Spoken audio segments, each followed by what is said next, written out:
Relation.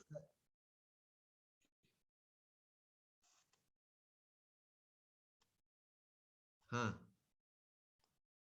Continue है। जी sir. Continue है, अच्छा। तो जो रिलेशंस हैं, इसका तात्पर्य ये है कि हम संबंधों को कैसे लॉजिक के फॉर्म में कर सकते हैं, कैसे हम प्रतीकों के माध्यम से रिलेशंस की व्याख्या कर सकते हैं। यही इसी आवश्यकता की पूर्ति के लिए कि प्रतीकों के माध्यम से हम एप्रोप्रिएट रिलेशंस को किस प्रकार समझाएं, इसके लिए लॉजिक ऑफ रिलेशंस, ये दर्शन शास्त्र का एक महत्वपूर्ण लॉजिक का उपांगम है कि हम रिलेशंस की व्याख्या कैसे करें। ठीक है। अब इसमें इसमें कुछ रिलेशंस हैं जिनके लिए कुछ मॉडल्स निर्धारित हैं, जिनके लिए कुछ सिद्धांत निर्धारित हैं, और उन सिद्धांतों का नामकरण किया गया है। जो संबंध हैं, इसकी अनेकों विशेषताएं होती हैं, लेकिन आपके जो इरविंग एम कोपी की पुस्तक है, उसमें जिन विशेषताओं का उल्लेख है वही आपके कोर्स में है और उसी की हम चर्चा करेंगे। तो उसमें पहला जो संबंध है वो द्विपदीय संबंध है, जिसे हम डैडिक रिलेशन कहते हैं। डैडिक, DYADIC, डैडिक रिलेशन, द्विपदीय संबंध, माने दो पदों का जो संबंध होता है उसे हम द्विपदीय संबंध कहते हैं। अब जो द्विपदीय संबंध है, जो पहला रिलेशन है, उसकी पहली विशेषता है कि इसमें एक रिलेशन होता है सिमेट्रिक रिलेशन, जिसे हम सममित संबंध कहते हैं, सिमेट्रिक रिलेशन। दूसरा रिलेशन होता है एसिमेट्रिक रिलेशन, और तीसरा रिलेशन होता है नॉन सिमेट्रिक रिलेशन। तो डैडिक रिलेशन जो द्विपदीय संबंध है वो तीन रूपों में अभिव्यक्त होता है। पहला रूप है उसका सिमेट्रिक, दूसरा उसका विपरीत एसिमेट्रिक, और तीसरा जो है नॉन सिमेट्रिक। अब इन तीनों की परिभाषा आप देखिए। जो सिमेट्रिकल रिलेशन है वह रिलेशन ऐसा रिलेशन है कि जिसमें एक वस्तु का जो रिलेशन दूसरी वस्तु से है, वही वही रिलेशन दूसरी वस्तु का पहली वस्तु से है। इसे हम सिमेट्रिकल रिलेशन कहते हैं। मतलब ए का रिलेशन जो बी से है, वही बी का रिलेशन ए से होगा। ये सिमेट्रिक रिलेशन है। समझ में आ रही बात? ए का रिलेशन जो एक वस्तु का रिलेशन है, वो जो मिस्टर ए का रिलेशन मिस्टर बी से है, वही मिस्टर बी का रिलेशन मिस्टर ए से है। जैसे जी हम सर। उदाहरण से समझ हैं, जैसे इज नेक्स्ट टू, तो A is next to B, या red is next to white है। तो इसमें जो व्हाइट का रिलेशन रेड से होगा, वही रिलेशन रेड का व्हाइट से होगा। जैसे दूसरा देखिए उदाहरण, इज मैरिड टू।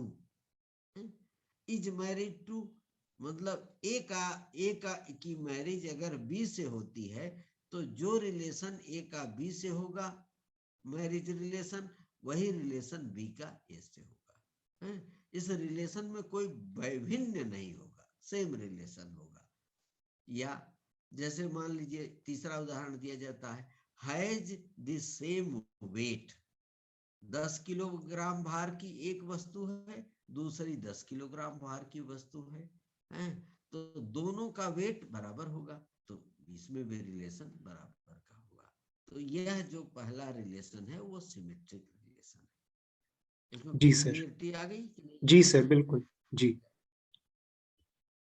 इसकी व्याख्या होती है जैसे फार्मूला के रूप में। तो इसमें आपके पास रिलेशन की बुक है तो उसमें देखिए, यक्स है, ठीक है, यक्स को इन्वर्टेड छोटे वाले ब्रैकेट में, फिर वाई छोटे वाले ब्रैकेट में, फिर उसकी व्याख्या ये होती है कि अगर यक्स का रिलेशन वाई से है तो वाई का रिलेशन यक्स से होगा। जी सर। ये रिलेशन आपकी बुक में नहीं होगा ना? है ये सर है, सिंबॉलिक लॉजिक वाली जो बुक है हाँ उसमें उसमें रखा है। हुआ है, लेकिन वो बुक मेरी हाँ दूसरे कमरे में रखी है एक्चुअली। तो ले लीजिए तभी समझ में आएगा। अच्छा ले सर, लीजिए। 1 मिनट दीजिए, मैं भाग के ला रहा हूँ। हाँ ला रहा हूँ पास कर सर। दीजिए। जी सर। सिमेट्रिक रिलेशन में देखिए, जी सर। सिमेट्रिक रिलेशंस में एक पहले ब्रैकेट में हम यक्स रखेंगे, दूसरे ब्रैकेट में हम वाई रखेंगे, ठीक है, और फिर सिंगल ब्रैकेट में R x y implies R y x. इसका तात्पर्य हुआ कि आर एक्स वाई माने जो रिलेशन यक्स का वाई से है वही रिलेशन वाई का यक्स से है। समझ में आ रही बात? जी सर। यक्स सिमेट्रिक रिलेशन का फार्मूला देखिए। जी सिमेट्रिक सर। रिलेशन के फार्मूले में यक्स ब्रैकेट, फिर ब्रैकेट में वाई, फिर सिंगल ब्रैकेट में आर यक्स वाई है। तो इसका मतलब कि जो रिलेशन यक्स का वाई से है इंप्लाइज वही रिलेशन, देन वही रिलेशन वाई का यक्स से है। यही इज नेक्स्ट टू की व्याख्या है, इज मैरिड ऑफ की व्याख्या है, ठीक है। दूसरा जो रिलेशन होता है वो एसिमेट्रिक रिलेशन है। एसिमेट्रिक रिलेशन की परिभाषा यह है कि जो रिलेशन एक वस्तु का दूसरी वस्तु से हो वह रिलेशन दूसरी वस्तु का पहली से नहीं होना चाहिए। मतलब ए का रिलेशन जो बी से होगा वह बी का रिलेशन ए से नहीं होगा। जैसे इज नॉर्थ ऑफ, जैसे अगर हम कहें कि ए के उत्तर में बी है, तो बी के दक्षिण में ए होगा ना।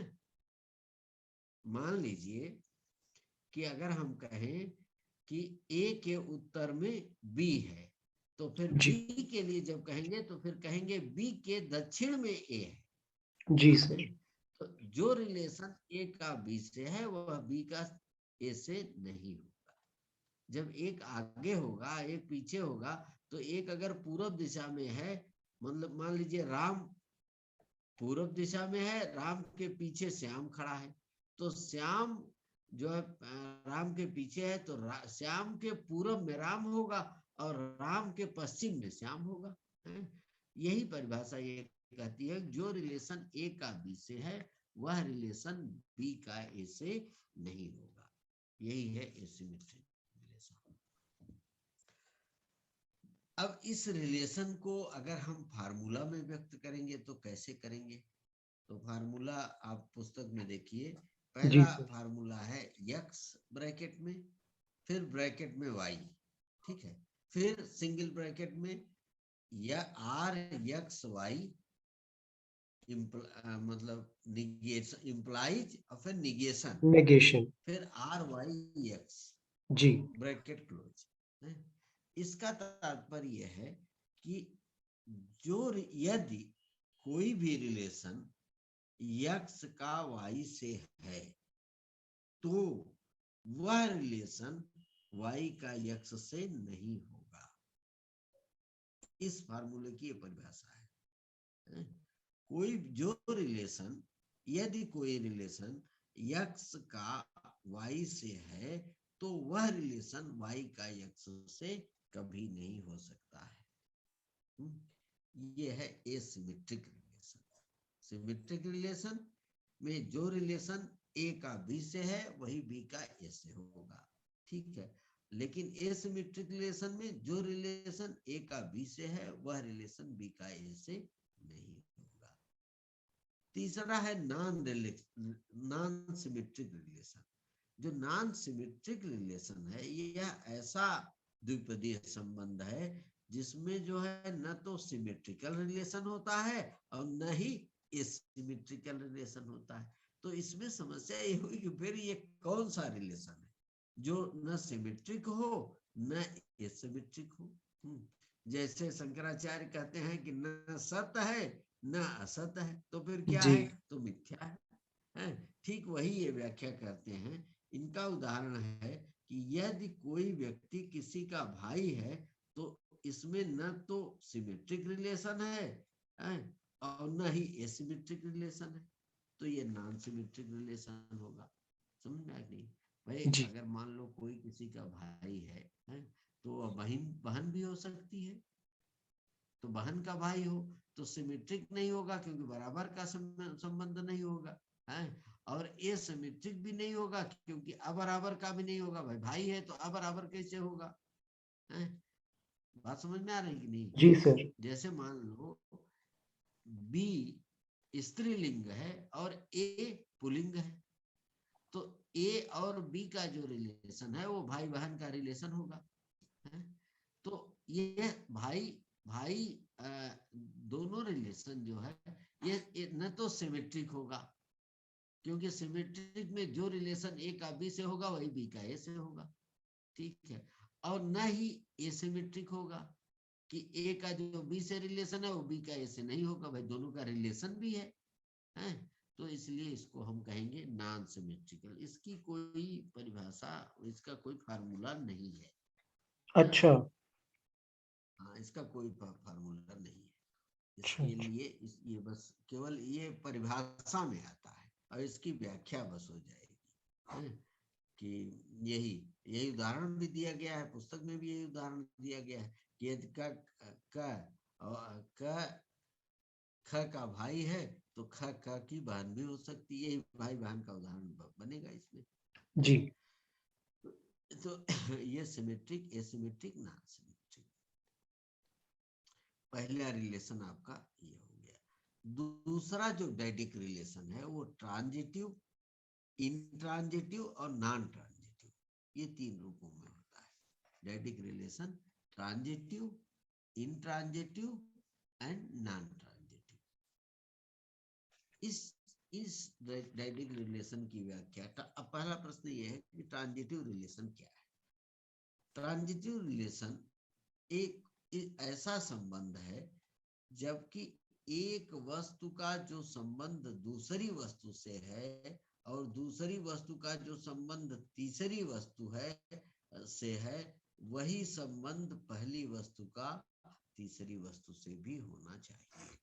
अच्छा पहली का दूसरी से, दूसरी का तीसरी से, तो पहली का भी तीसरी से होगा।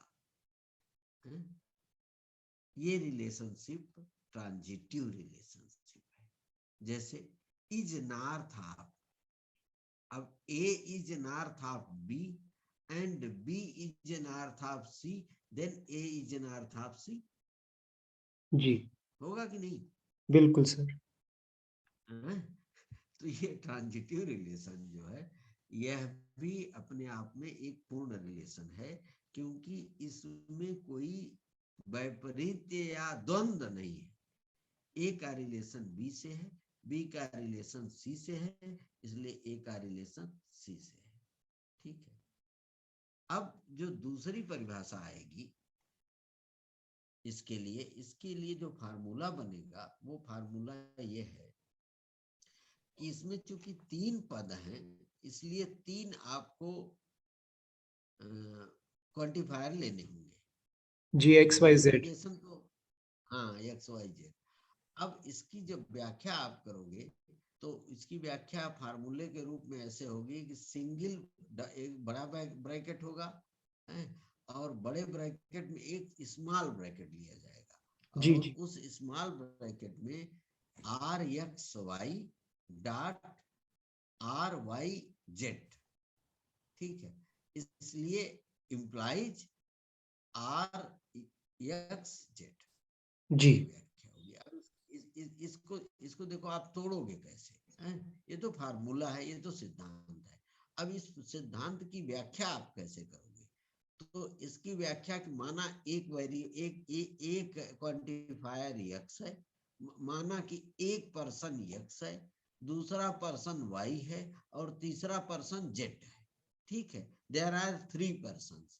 अब पहला जो यक्स है उसका जो रिलेशन वाई से है और जो वाई का रिलेशन जो जेड से है। क्लियर, स्पष्ट है जी कि 3 पर्सन है एक्स वाई जेड, जो यक्स का रिलेशन वाई से है और वाई का रिलेशन जेड से है, वही रिलेशन यक्स का जेड से होगा। यही ये फार्मूला है। अब इस फार्मूले को आप is north of A is north of B is north of C, therefore A is north of C, या सेम वेट, जैसे A has same weight B and B has same weight C, then A has same weight सी।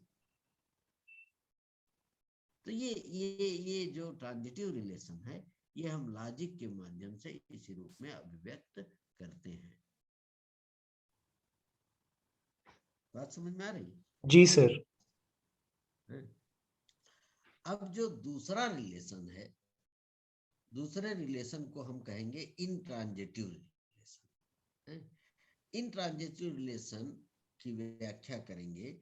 इसमें हम ये कहेंगे कि जो एक वस्तु का संबंध दूसरी वस्तु से है, दूसरी वस्तु का तीसरी वस्तु से है, तो पहली वस्तु का वही संबंध तीसरी वस्तु से नहीं होगा। नहीं होगा।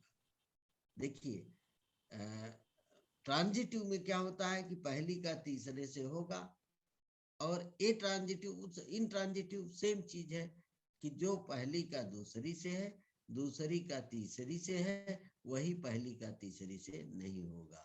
जैसे इज फादर ऑफ, जैसे A is father of B and B is father of C, तो फिर ए और सी का रिलेशन सेम नहीं होगा। भाई ग्रैंडसन का रिलेशन हो जाएगा ना, जी पिता पुत्र का संबंध तो होगा नहीं, फिर ग्रैंडसन का संबंध हो जाएगा ना। जी वही व्याख्या ये इंट्रांजिटिव करता है कि जो रिलेशन ए का बी से है, बी का सी से है, वह रिलेशन ए का सी से नहीं होगा। इसके लिए जो फार्मूला है, वो फार्मूला भी आपको क्लियर ही है कि जी सर। देयर आर 3 पर्सन्स, जी one is x, there are 3 persons, one is x, next is y and next is z. rxy dot ryz implies not rxz, means जो रिलेशन rxy का तात्पर्य है कि जो रिलेशन x का y से है और जो रिलेशन y का z से है, वह रिलेशन x का z से नहीं है। निगेशन लग गया ना, तो निगेशन का मतलब यह है कि वह रिलेशन x का z से नहीं है। ये हो गया इंट्रांजिटिव रिलेशन। अब तीसरा जो रिलेशन है ट्रांजिटिव नॉन ट्रांजिटिव है। नॉन ट्रांजिटिव रिलेशन में भी सेम परिभाषा हो जाती है कि नॉन ट्रांजिटिव रिलेशन हम उस रिलेशन को कहते हैं जो न ट्रांजिटिव हो न इंट्रांजिटिव हो, तो जो थर्ड रिलेशन बचेगा वो नॉन ट्रांजिटिव का बचेगा। अब नॉन ट्रांजिटिव की व्याख्या कैसे होगी? जैसे ट्रांजिटिव की व्याख्या हो गई, इंट्रांजिटिव की व्याख्या हो गई, लेकिन नॉन ट्रांजिटिव की व्याख्या हम कभी इन पर्सन में नहीं कर सकते। तो इसमें क्या कैसे होगा? इसमें हम इमोशंस के आधार पर व्याख्या करते हैं। जैसे लव का एक इमोशंस है। अब उस इमोशन को जो है हम न ट्रांजिटिव में परिभाषित कर सकते हैं न इंट्रांजिटिव में परिभाषित कर सकते हैं। जैसे ए बी से लव करता है, बी सी से लव कर सकता है। तो अब इसकी व्याख्या जो है हम न तो इस रूप में कर सकते हैं कि ए सी से लव है, अथवा न इस रूप में कर सकते हैं कि सी से लव नहीं है। क्यों? क्योंकि ये तो अब मतलब सोई जाने जे देव जनाई और जानत तुम्हें तुम्हें हुई जाई। जी तो ये तो भावना जन्य चीजें हैं ना। तो भावना जन्य रिलेशंस को हम न तो ट्रांजिटिव में बांध सकते हैं, न इंट्रांजिटिव में बांध सकते हैं, बल्कि ये तो नॉन ट्रांजिटिव है, मतलब अवर्णनीय है।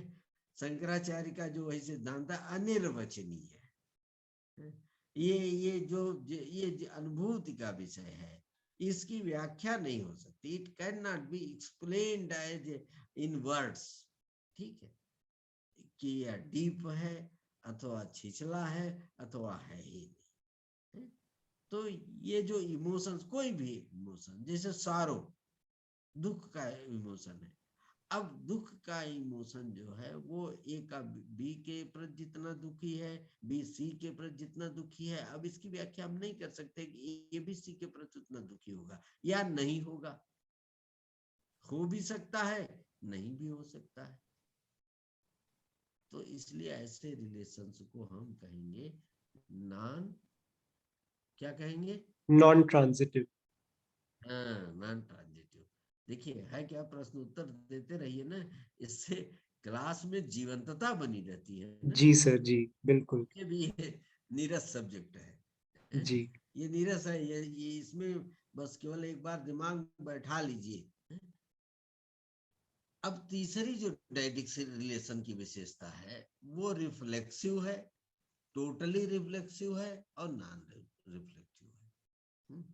द्विपदीय संबंध की तीसरी विशेषता है, यह संबंध जो है रिफ्लेक्सिव संबंध है। अब रिफ्लेक्सिव संबंध कैसी व्याख्या होगी? इसमें रिफ्लेक्सिव संबंध में एक तो टोटली रिफ्लेक्सिव है, मतलब टोटली रिफ्लेक्सिव जो रिलेशन है ये आइडेंटिकल रिलेशन है, तादात्मक संबंध है, आइडेंटिकल। अब आइडेंटिक प्रश्न ये उठता है, आइडेंटिकल रिलेशन क्या है?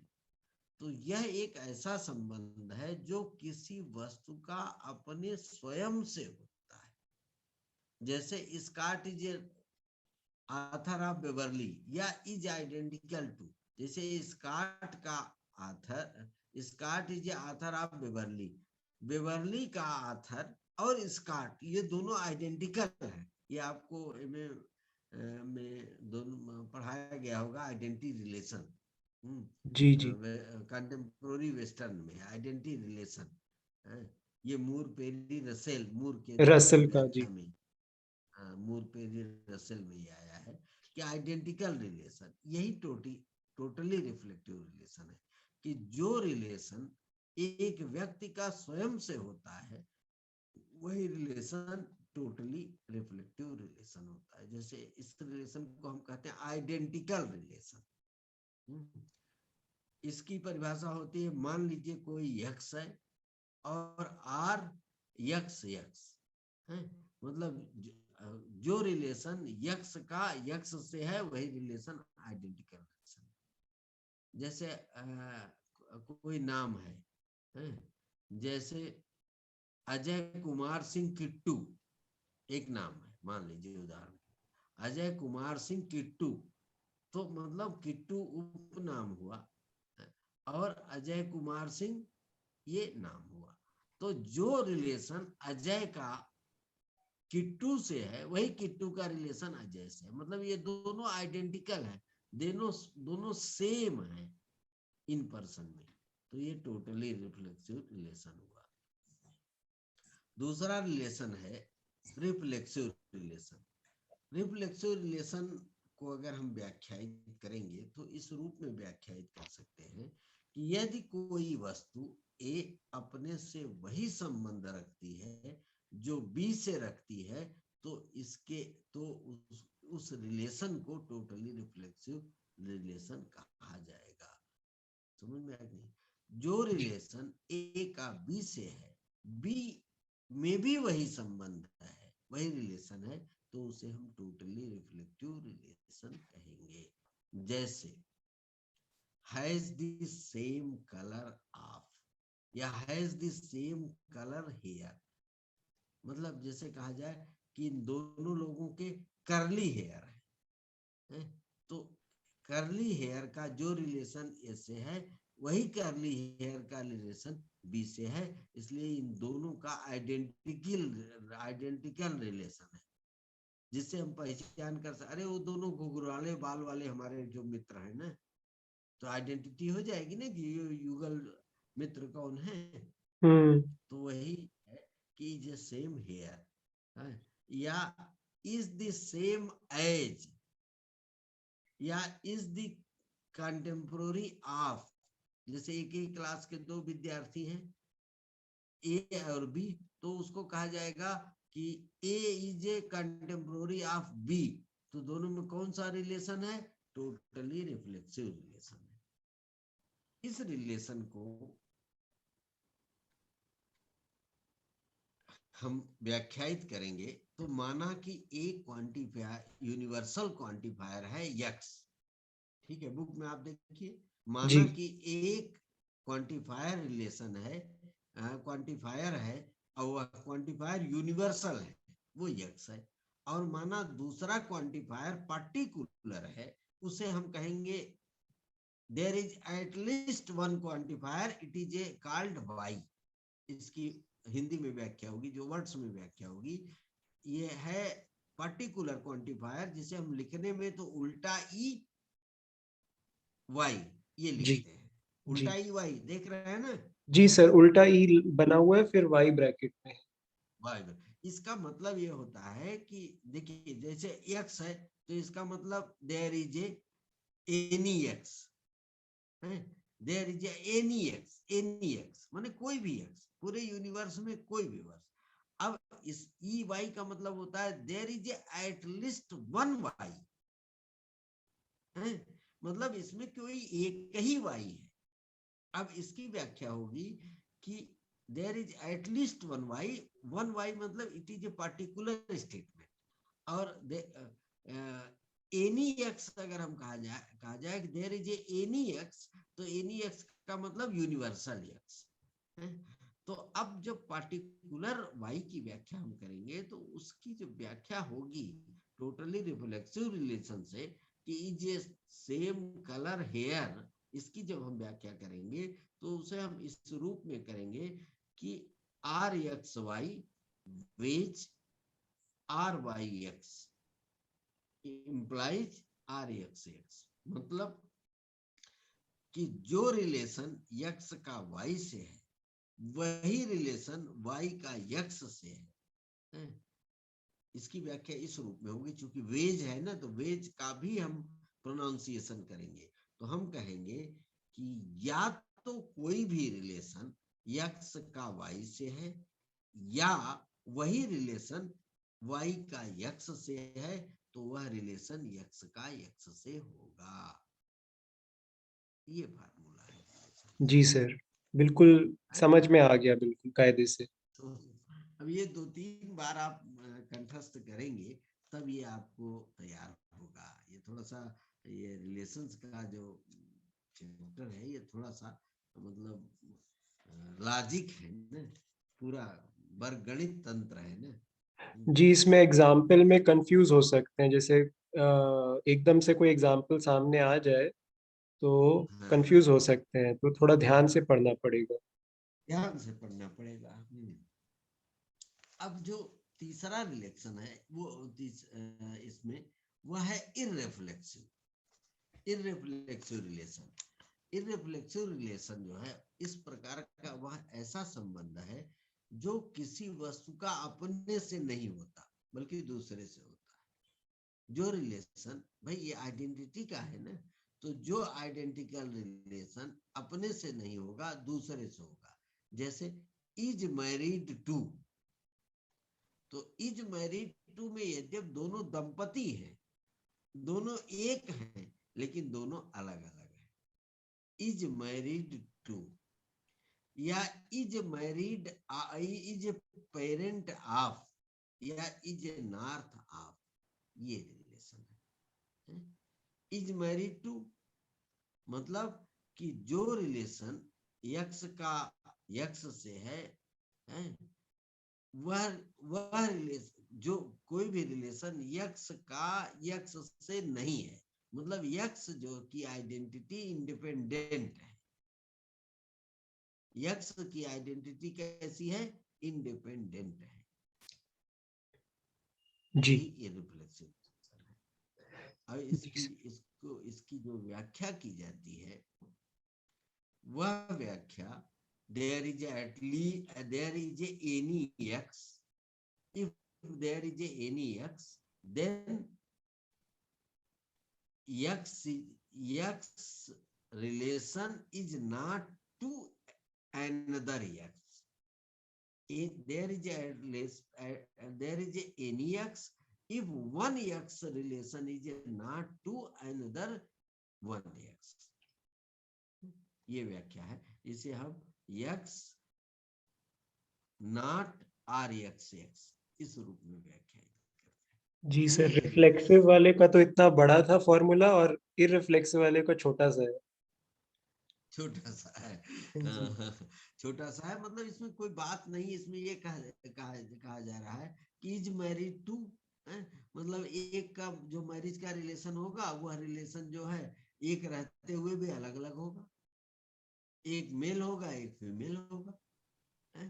तो रिलेशन में मतलब ए से ही वही रिलेशन नहीं होगा। अब जो नेक्स्ट है वो नॉन रिफ्लेक्सिव रिलेशन है, मतलब इसमें कोई ऐसी बात नहीं है। इसमें यह है नॉन रिफ्लेक्सिव रिलेशन में कि जो रिलेशन न रिफ्लेक्सिव हो और न इररिफ्लेक्सिव हो तो नॉन रिफ्लेक्सिव हो जाएगा। जैसे लव्स या जैसे हेट्स। अब एक व्यक्ति हेट नहीं है, अनेकों व्यक्ति का हेट है। जैसे क्रिटिसाइजेज, आलोचना करना। अब कितने लोगों की आलोचना करना हो रही है। तो ये जो रिलेशंस है ये नॉन रिफ्लेक्सिव रिलेशन, यही इतना है। इसको 2-3 बार पढ़ना पड़ेगा और एक बार आज आप पढ़िएगा, फिर इसमें जो कंफ्यूजन होगा उसको आप हमसे फिर से पूछ लीजिएगा। अब एक छोटा सा जो चर्चा का विषय था वो हम ये बता देते हैं कि जैसे ट्रुथ टेबल तो बनाना आप जानते हैं, सत्यता सारणी। जी सर। अब सत्यता, हाँ, सत्य ट्रुथ फंक्शनल लॉजिक जो है, ट्रुथ फंक्शनल लॉजिक में ये होता है, ट्रुथ फंक्शन लॉजिक में, कि जैसे कोई भी वाक्य दिया गया, देयर इज एनी सेंटेंस, और जब उस सेंटेंस को हम प्रतीकों में व्यक्त करते हैं और प्रतीकों में व्यक्त करके उसे हम वेरिएबल्स के माध्यम से और सिंबल्स के माध्यम से एक स्टेटमेंट फॉर्म ले आते हैं। मतलब स्टेटमेंट है, जैसे कोई स्टेटमेंट है, यदि मैं रामायण वाराणसी जाऊंगा तो तुम्हारे लिए गीता ले आऊंगा। यदि मैं वाराणसी जाऊंगा या यदि मैं वृंदावन जाऊंगा तो तुम्हारे लिए श्रीमद् भगवत गीता ले आऊंगा। ये एक सेंटेंस है? ये एक तर्कवाक्य है, ठीक है, ये एक वाक्य है। अब इससे हमें ट्रुथ फंक्शनल वाक्य बनाना है, सत्यता सारणी के लिए वाक्य बनाना है। तो हम कैसे बनाएंगे, इसकी क्या प्रक्रिया होगी? तो इसकी प्रक्रिया ये है कि इसमें हम सेंटेंस के एक पार्ट के लिए एक वेरिएबल चुनते हैं। वेरिएबल माने चर, एक कोई भी एक वेरिएबल चुनते हैं। जैसे यदि मैं वृंदावन जाऊंगा, तो इसके लिए पूरे सेंटेंस के लिए हमने मैं स्वतंत्र हूं, एक्स वाई जेड, ये तो क्वांटिफायर के रूप में प्रयुक्त करते हैं, और बाकी हम कोई भी वेरिएबल, कोई भी कांस्टेंट ले लेते हैं। तो इसके लिए हमने वी ले लिया। मान लीजिए यदि मैं वृंदावन जाऊंगा तो वी ले लिया। तो आपके लिए श्रीमद् भगवत गीता सदग्रंथ ले आऊंगा। अब इस दूसरा सेंटेंस है, इसके लिए हमने ले लिया बी, भगवत गीता, ठीक है। तो अब इसे हमें सिंबल के फॉर्म में बनाना है, स्टेटमेंट फॉर्म में बदलना है। तो हमारा क्या होगा, पहले सेंटेंस के लिए वी, दूसरे सेंटेंस के लिए बी, वृंदावन भगवत गीता। अब इसको हम, अभी तो पूरा स्टेटमेंट नहीं आया, क्यों, क्योंकि अभी तो क्या, मैं वृंदावन जाऊंगा भगवत गीता लाऊंगा, इससे कोई मतलब नहीं हुआ, क्योंकि ये सेंटेंस की भावना को पूर्ण नहीं करता। तो 4 प्रकार के सिंबल्स हैं, आपको पता है। पहला कंजंक्शन का सिंबल है, जैसे ए और बी, तो ए डॉट बी कंजंक्शन हो गया। दूसरा जो है डिसजंक्शन का सिंबल है, रामायण या गीता, आइदर आर, नाइदर नार, तो आइदर आर के लिए आर वेज जी, ठीक है, आइदर आर हो गया। और तीसरा सिंबल जो है इम्प्लीकेशन का है, वो यदि तो का है, इफ ए देन बी, तो इसके लिए इम्प्लीकेशन होता है। और चौथा सिंबल है तर्कतः सम, लॉजिकली इक्विवेलेंट। एक तो होता है इक्विवेलेंट, एक होता है कि लॉजिकली इक्विवेलेंट। तर्कतः सम मतलब लॉजिकली रूप में ये दोनों इक्विवेलेंट हैं, लॉजिकली इक्विवेलेंट, तर्कतः सम। तो उसके लिए 3 बराबर होता है, उसमें 2 चिन्ह होते हैं, एक चिन्ह और बन जाता है, तो 3 जो है पाई हो जाती है, बराबर बराबर 2 पाई और 1 पाई और हो जाएगी, तो 3 पाई हो जाएगी। इससे हम कहेंगे लॉजिकली इक्विवेलेंट, ठीक है। तो यदि मैं वृंदावन जाऊंगा, इसके लिए वी किया, यदि है तो इम्प्लीकेशन का सिंबल माने हार्स शू, घोड़े की नाल, इंप्लाइज आपके लिए भगवत गीता लाऊंगा बी। ये आपका स्टेटमेंट फॉर्म हो गया। तो इसी को हम कहते हैं ट्रूथ फंक्शन, कि जब हम किसी वाक्य को वेरिएबल और कांस्टेंट की सहायता से सिंबल के माध्यम से प्रतीकों को अभिव्यक्त करते हैं, तो इसे हम कहते हैं सत्यता फलनात्मक तर्कवाक्य, ट्रूथ फंक्शनल लॉजिक, ठीक है। बाकी इस सिंबॉलिक लॉजिक के इस पोर्शन में मटेरियल इंप्लीकेशन है। मटेरियल इंप्लीकेशन आप समझ ही गए।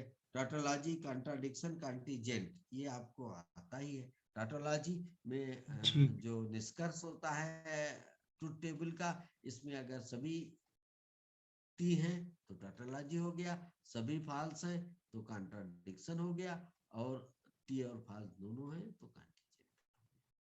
ये आपका लॉजिक है। अब लॉजिक में और काजल रिलेशंस और वेन डायग्राम बच रहा है, तो ये हम अगले दिन पढ़ा देंगे, देख लेंगे जैसा भी होगा।